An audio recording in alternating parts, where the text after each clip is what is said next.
Welcome back, everyone, to another deep dive. We're going to be getting smart today on the business of learning. You know how companies use training to boost their bottom line? You sent us a chapter from David L. Vance's The Business of Learning. That's what we are going to be using for this conversation.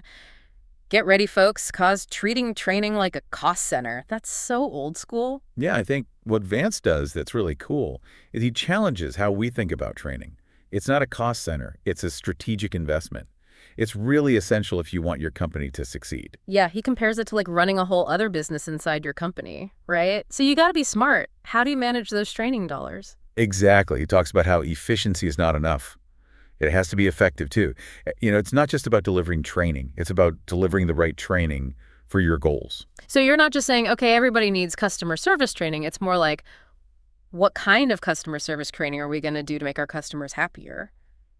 How do we figure that out? Yeah. So one thing that Vance mentions is a skills gap analysis. It's about seeing what skills employees need to do their jobs really well, and then comparing that to the skills that they actually have right now. And that gap, that's where your training should focus. Wow, that's so much better than just throwing a bunch of random training at people and hoping that it sticks. Yeah. And it's about using data Yeah. to see how effective your training is. Vance talks about using metrics to track the impact of those programs. He talks a lot about ROI, return on investment. It's a really powerful way to show the value of training. Okay, so let's say I'm in charge of training at my company, and I have to convince my boss to invest in a new program. How would I actually go about calculating the ROI for that training? Is there like a formula? Yes, there is. Vance has this whole method for calculating training ROI. It looks at how much the program costs, the increase in productivity or sales that you get from the training, and how long it takes to see those results. That's awesome. You can just go to your boss and say, look, this is how much money this training is going to make us. Exactly. It takes the emotion out of it. You have the data. That's really smart. But even if you have the best data in the world, sometimes it's hard to get your boss on board with these things. I've heard so many stories about training programs that got shut down because the people in charge just didn't get it. You're right. Vance says that it's super important to have support from leadership. They need to see training as a way to get results, not just something extra that you can do if you have time and money. It's like changing their whole mindset. Training is an investment. Training is going to help us achieve our goals. That's a big change for some companies. Yeah, it is. And Vance actually gives you advice on how to make that change happen. You have to connect training with business outcomes. He uses case studies of companies that have done this successfully, like using training to improve customer satisfaction, or to increase sales, Yeah. or to reduce employee turnover. Those case studies would be really helpful. If you're trying to convince somebody who doesn't want to change, I bet those are really interesting. Could you give me an example of one? Sure. One that I remember is about this manufacturing company that kept having problems with product defects. They created this training program, all about quality control. And they saw a huge decrease in defects. The customers were happier, and they made way more money. That's a great example. You can see how training can make a company so much more successful. But Vance doesn't just talk about the immediate benefits of training. He also talks about training as a way to be more competitive over the long term. Yeah, that's a big idea in the book. Vance says that today's world changes so fast, the companies that invest in their employees by giving them training are the ones that are going to succeed in the long run. They'll be able to adapt to change, come up with new ideas, and be better than their competition. That's like a survival strategy. If you don't make learning a priority, you're going to fall behind. That's right. Vance talks about building intellectual capital. Your employees' knowledge and skills are valuable, just like your buildings and equipment. That makes sense. Does Vance give any examples of companies that have used this to their advantage? He does. He talks about this software company that trained all their engineers on all the newest technologies. So they were able to develop all these amazing products. And their competitors couldn't keep up. That's a great example of how investing in learning can make you a leader in your industry. Exactly. Vance says that this is super important in industries that are changing quickly. You need to be ready for the future. You have to know what skills your employees will need and create training programs to teach them. I'm sure some people would say, we don't have the time or money for all this training. What would Vance say to that?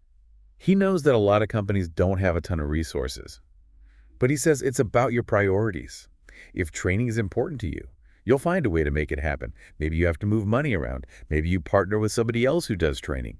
Maybe you get creative with low-cost solutions. So even if you don't have a lot of money, You can still make learning a priority. Exactly.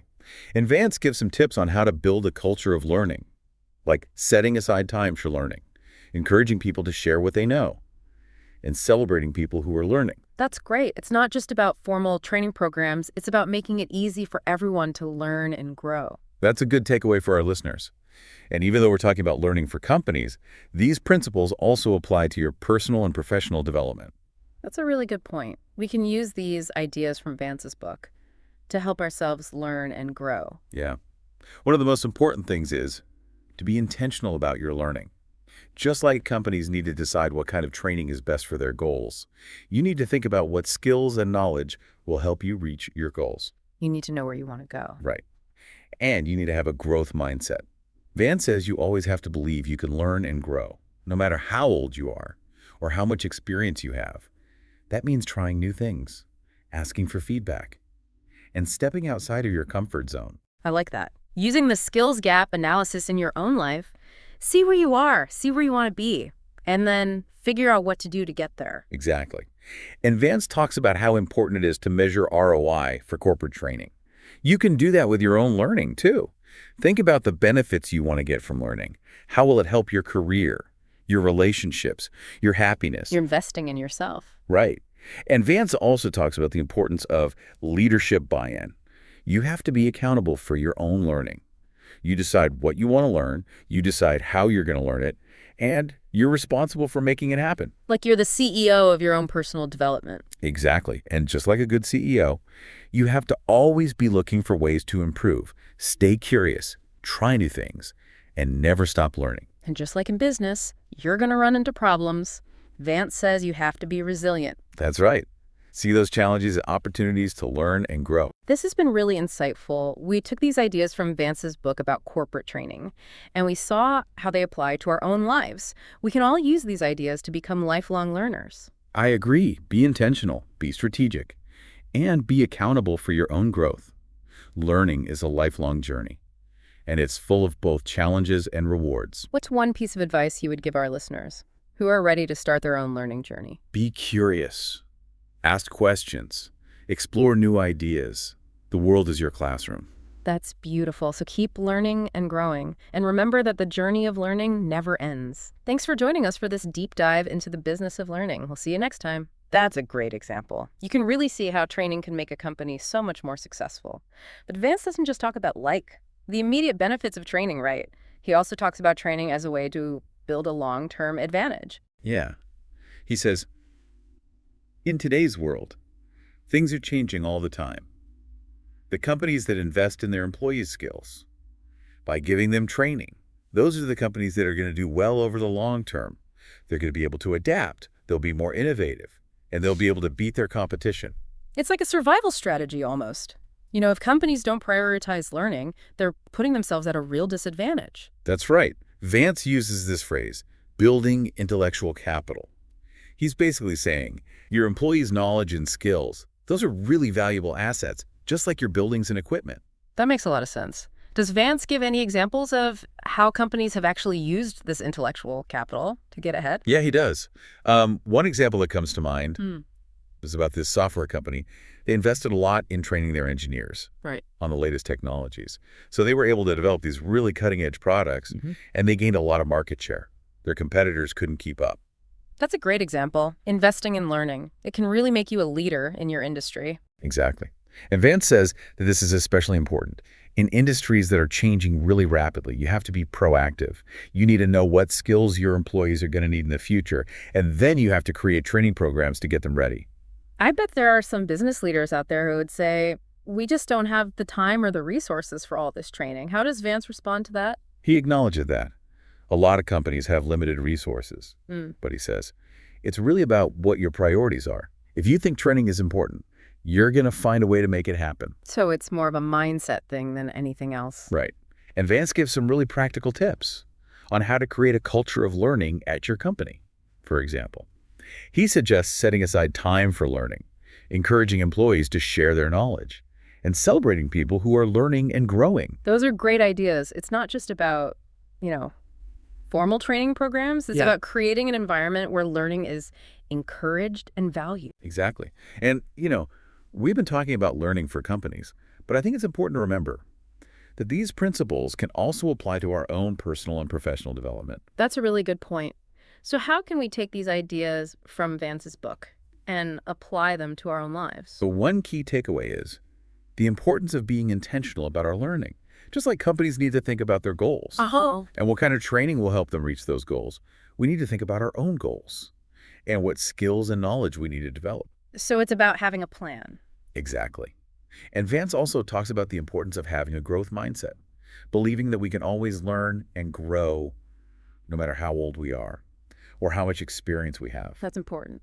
It means being open to new challenges, seeking feedback, and getting out of our comfort zones. Yeah, you're doing a skills gap analysis for your own life. What skills do I have? What skills do I need? What do I need to learn to get there? Right. And Vance talks about measuring ROI in corporate training. You can apply that to your own learning, too. What are the benefits you want to get? How will learning help your career, your relationships, your overall happiness? Yeah, it's not just learning for the sake of learning. It's about investing in yourself. And Vance talks about leadership buy-in for corporate training. That translates to personal accountability. You are in charge of your own learning. We're like the CEO of our own personal development. That's a great way to think about it.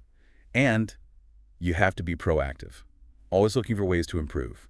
Just like in the corporate world, there are going to be times when you face challenges. But Vance says it's important to be resilient. Those challenges are just opportunities to learn and grow.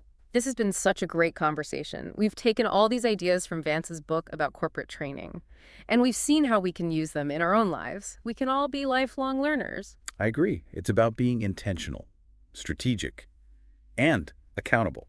Learning is a lifelong journey with challenges and rewards. What's one last piece of advice for our listeners who want to start their own learning journey?